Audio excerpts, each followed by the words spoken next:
Мен психологпын. Менің алдыма келген әр адам бір сыр, бір жара, бір үміт.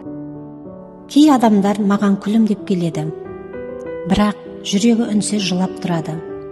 Кейбірі қатты өзіне мықтымын деп көрінеді, бірақ тереңде әлсіздікті жасырып тұрады. Ал мен сол үнсіздікті де, жасырылған жараны да көремін.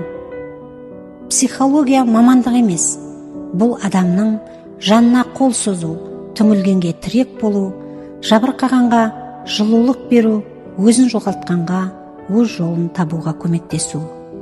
Мен сиқыршы емеспін. Мен бәрін өзгерте алмаймын. Бірақ мен бір нәрсеге сенемін. Адамның ішкі күші бар. Ол кейде тек оянуды күтеді. Мен адамның жанына үңілген сайын, әр қайсының ішінде жарық бар екенін көремін. Сол жарықты көрсету менің міндетім. Психолог болу жүректің жұмысы.